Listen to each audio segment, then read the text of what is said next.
చాలాసార్లు అయినాయండి. ఓహ్! మొన్న 4, 5 నెలల కింద కూడా వీసాలు రద్దు చేయమని చేసినప్పుడు కూడా చాలా కోర్ట్స్ స్టే ఇచ్చారు.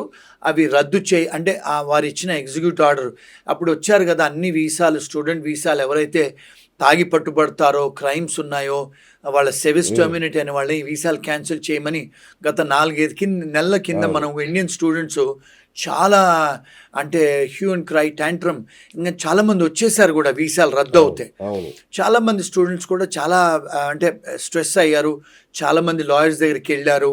ఫెడరల్ కోర్టులోకి వెళ్ళి సూట్లు ఫైల్ చేశారు, లా సూట్స్ అమెరికన్ గవర్నమెంట్ మీద. కొన్ని జడ్జిలు స్టే ఆర్డర్ ఇచ్చారు, చెల్లనేరం అని కూడా డిక్లేర్ చేశారు. ఇలాంటివి తరచుగా జరుగుతుంటాయి అమెరికాలో, ఎందుకంటే రూల్ ఆఫ్ లా అనేది ఉంది.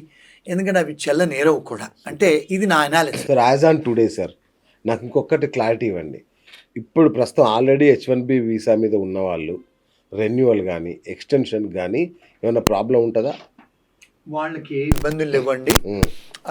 ఇప్పుడు H1B ప్రాసెసింగ్లో ఉన్న వాళ్ళు కూడా ఏ ఇబ్బందులు లేవు. ప్రాసెసింగ్లో ఉన్న వాళ్ళు కూడా ఇబ్బందులు లేవు. నెక్స్ట్ ఇయర్ ఎవరైతే వస్తారో నెక్స్ట్ ఇయర్ మన దేశాల నుంచి ఫారిన్ కంట్రీస్ నుంచి ఎవరైతే వస్తారో వాళ్ళు వచ్చే వాళ్ళకి ఆ నిబంధనలు పెట్టారని ఆ ప్రొక్లమేషన్. అంతేనండి. ఇప్పుడు ఉన్న వాళ్ళకి ఏ ఇబ్బందులు లేవండి అక్కడ. రైట్. ఇప్పుడు మీరు ప్రొక్లమేషన్ అన్నారు కదా సార్, ఇది ట్రంప్ ఉన్నంత కాలం ఉండాల్సిందే, లేదంటే ఏది కోర్టు కనుక రద్దు చేయకపోతే ట్రంప్ ఉన్నంత వరకు ఉంటుంది? గవర్నమెంట్ మారాక వెళ్ళిపోతుందా, లేదంటే కంటిన్యూ అవుతుందా ఒకవేళ కోర్టులు అనుకూలంగా ఇవ్వలేదు తీర్పు? గుడ్ క్వశ్చన్ అండి. ఇప్పుడు మన దేశంలో కూడా ప్రైమ్ మినిస్టర్లు, చీఫ్ మినిస్టర్లు వచ్చినప్పుడు కొన్ని డెసిషన్స్ తీసుకుంటారు. ఫర్ ఎగ్జాంపుల్ ఇప్పుడు మనం ఆంధ్ర గవర్నమెంట్లో జగన్ గారు ఉన్నప్పుడు కొన్ని డెసిషన్ తీసుకున్నారు. ఏమని? అన్న క్యాంటీన్స్ అన్ని క్లోజ్ చేయాలని. మరి వారు వెళ్ళిన తర్వాత మళ్ళీ చంద్రబాబు నాయుడు గారు వచ్చిన తర్వాత మళ్ళీ ఓపెన్ చేశారు కదండి. అదేవిధంగా ఎప్పుడైతే గవర్నమెంట్ మారుతుందో గవర్నమెంట్ పాలసీస్ మారుతాయి, డెసిషన్స్ మారుతాయి. వాళ్ళు అవి ఓవర్ రూల్ చేసి మళ్ళీ కొత్త ప్రొక్లమేషన్స్, కొత్త ఎగ్జిక్యూటివ్ ఆర్డర్స్తో వస్తాయి. ఇప్పుడు అమెరికాలో చూస్తే బైడెన్ గారు చేసిన డెసిషన్స్ అన్నీ రద్దు చేసి అవన్నీ ఓవర్టర్న్ చేసి కొత్త ప్రొక్లమేషన్స్తోని, కొత్త ఎగ్జిక్యూటివ్ ఆర్డర్స్తోని ట్రంప్ గారు వస్తున్నారు. అంటే ప్రతి గవర్నమెంట్ మారినప్పుడు, వాళ్ళ అడ్మినిస్ట్రేషన్ మారినప్పుడు పాలసీస్ చేంజ్ అవుతాయండి. వారు ఉన్నంతసేపు ఉండొచ్చు ఇది.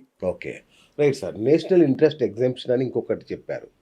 సో ఏంటి అది? ఓన్లీ నోబెల్ లారెట్స్కేనా, లేదంటే పెద్ద పెద్ద కంపెనీల వాళ్ళకేనా, అందరికీ వర్తిస్తుందా? అది ఇది ఇంట్రెస్టింగ్ క్వశ్చన్ అడిగారండి. నేషనల్ ఇంట్రెస్ట్ వేవర్ అంటారు దాన్ని. నేషనల్ ఇంట్రెస్ట్ వేవర్ అంటే ఏమిటి అంటే, అమెరికా గవర్నమెంట్కి మీరు ఒకవేళ పనికి వచ్చేవాళ్ళు అవుతే, అంటే నోబెల్ లారెట్సే కాదు, ఎవరైతే వరల్డ్ ఫేమస్ సింగర్స్ ఉంటారో, వరల్డ్ ఫేమస్ ఆర్టిస్టులు ఉంటారో, వరల్డ్ ఫేమస్ స్పోర్ట్స్మెన్ ఉంటారో, ఆర్టిస్టులే కానీ లేకపోతే సైంటిస్టులే కానీ ప్రపంచవ్యాప్తంగా కొన్ని, ఇప్పుడు ఫర్ ఎగ్జాంపుల్ ఆర్టిఫిషియల్ ఇంటెలిజెన్స్లో మన దగ్గర కూడా కొన్ని ఇన్వెన్షన్స్ చేశారు. అలాంటి వాళ్ళు ఏం చేస్తారంటే, ఇప్పుడు మీరు మా దేశానికి ఇప్పుడు ఫర్ ఎగ్జాంపుల్ ఏదైనా మీరు కోవిడ్ కనుక్కుంటారు, మీరు కొన్ని క్యాన్సర్ డ్రగ్స్ కనుక్కుంటారు.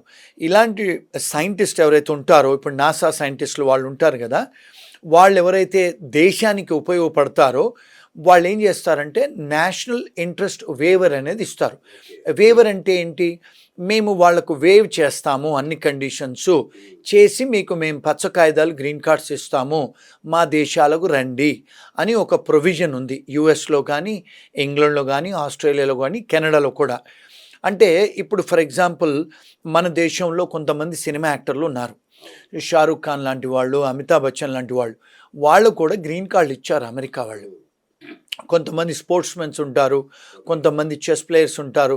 అలాంటి వాళ్ళు వరల్డ్ ఫేమస్ ఎవరున్నా కూడా, ఇప్పుడు పద్మవిభూషణ్ అలాంటి వాళ్ళకు కూడా పిహెచ్డీలు చేసి కొన్నిసార్లు పోస్ట్ డాక్టరేట్ చేసి సైంటిస్టులు కూడా అప్లికేషన్ పెట్టచ్చు.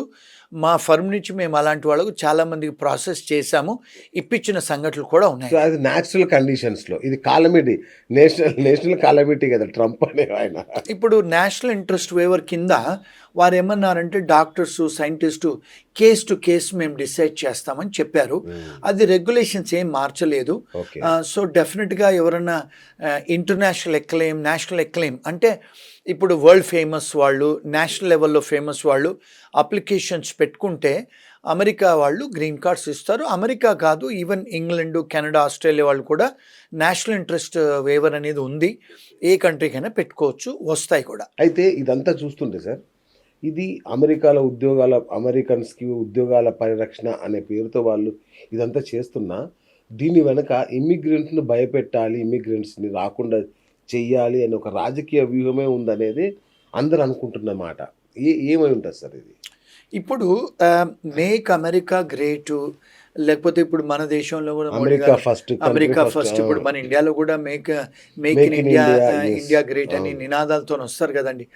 ఈయన మేనిఫెస్టోలో ఏం చేశారంటే, ఈయన ట్రంప్ గారు మేనిఫెస్టోలో ఏంటంటే, మేక్ అమెరికా గ్రేటు, అమెరికాకే నేను ప్రొడక్షన్స్ అన్ని ప్రొడ్యూసింగ్ చేసే కంపెనీస్ అన్ని తీసుకొస్తాను, మన అమెరికన్స్కు ఉద్యోగాలు కల్పిస్తాను, అంటే వాళ్ళకు శాలరీస్ కూడా ఇంక్రీజ్ చేస్తాను, ట్యాక్స్ ఎగ్జంప్షన్స్ ఇస్తాను. అంటే గతంలో చూసుకుంటే అమెరికాలో ఇన్కమ్ ట్యాక్స్ లేదండి. యాక్చువల్గా టారిఫ్స్ మీదనే ఆ కంట్రీ నడిచేది సెకండ్ వరల్డ్ వార్ అప్పుడు.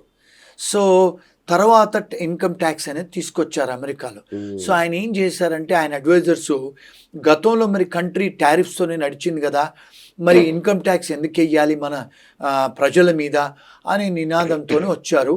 అందుకని వారు టారిఫ్స్ వేస్తున్నారు, అమెరికన్స్ని గ్రేట్గా చెయ్యాలి, అమెరికన్స్కే ఉద్యోగాలు ఇప్పియాలని ఒక నినాదంతో వచ్చి వాళ్ళు గెలిచారు ట్రంప్ గారు. రెండోది ఏంటంటే, అమెరికాలో అండి ఇప్పుడు చూసుకుంటే చాలామంది ఇల్లీగల్ ఇమిగ్రెంట్స్ ఎక్కువైపోయారు, లక్షలలో కోట్లలో ఇమిగ్రెంట్స్ అయిపోయారు. ఇప్పుడు మెక్సికన్సే కానీ, సౌత్ అమెరికన్సే కానీ, చైనీస్ వాళ్ళు కూడా చాలా ఇల్లీగల్ ఇమిగ్రెంట్స్ ఉన్నారు, ఇండియన్స్ కూడా ఉన్నారు, చాలామంది ఉన్నారు. సో ఇప్పుడు వాళ్ళందరినీ కూడా టార్గెట్ చేసి, వాళ్ళందరినీ కూడా అరెస్ట్ చేసి వాళ్ళు ఎక్స్పెడైటెడ్ రిమూవల్ చేస్తున్నారు, అంటే డిపోర్ట్ చేస్తున్నారు. అంటే చాలామందికి ఇప్పుడు ప్రతిరోజు నిన్నగాక మొన్న కూడా వాళ్ళు ఇప్పుడు చైనీస్ రెస్టారెంట్స్ మీద దాడి చేస్తున్నారు, అంటే రేడ్స్ చేస్తున్నారు. రేడ్స్ చేస్తే ఇమిగ్రేషన్ పోలీస్ వాళ్ళకి రిఫ్రిజిరేటర్లలో పాస్పోర్ట్లు దొరుకుతున్నాయి, దొంగ పాస్పోర్ట్లు, దొంగ డ్రైవింగ్ లైసెన్స్లు, దొంగ ఐడి కార్డులు, అన్నీ దొంగ దొరుకుతున్నాయి. మరి వాళ్ళు ఏం చేస్తున్నారంటే, ఇప్పుడు అన్ని చైనీస్ రెస్టారెంట్ల మీద రేడ్ చేస్తే అమెరికా మొత్తంలో దానికి మనీ లాండరింగ్ కూడా చేస్తున్నారు చైనీస్. మనీ లాండరింగ్ కాకుండా even drug offences, drug trafficking, drug cartels కూడా ఉన్నాయంట. ఇప్పుడు విపరీతమైన అంటే క్రైమ్ బయటపడుతుంది. గతంలో వీళ్ళు ఏమనుకునే వాళ్ళు అంటే, ఈ డ్రగ్ కార్టెల్స్ అంతా కూడా సౌత్ అమెరికన్సే చేస్తున్నారు అనుకునేవాళ్ళు, కానీ ఇప్పుడు చూస్తుంటే చైనీస్ వాళ్ళు కూడా చేస్తున్నారు.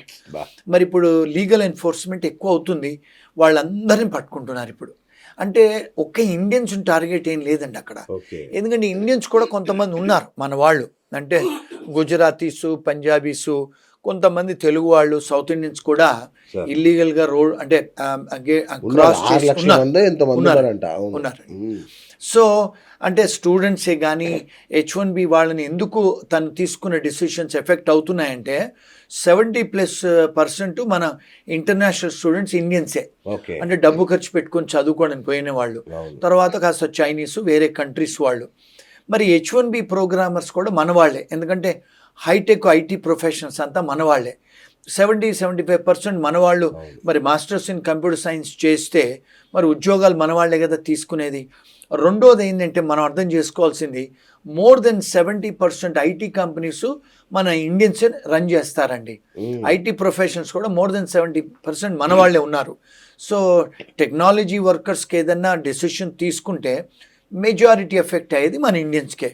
సో మన మీడియా వాళ్ళు, మన పాలిటీషియన్స్, మన వాళ్ళు అందరూ ఏమనుకుంటారంటే, ఇండియన్ టార్గెట్ చేస్తున్నాడా అని ఒక క్వశ్చన్, ఎందుకంటే ఎఫెక్ట్ మన మీద ఎక్కువ పడుతుంది.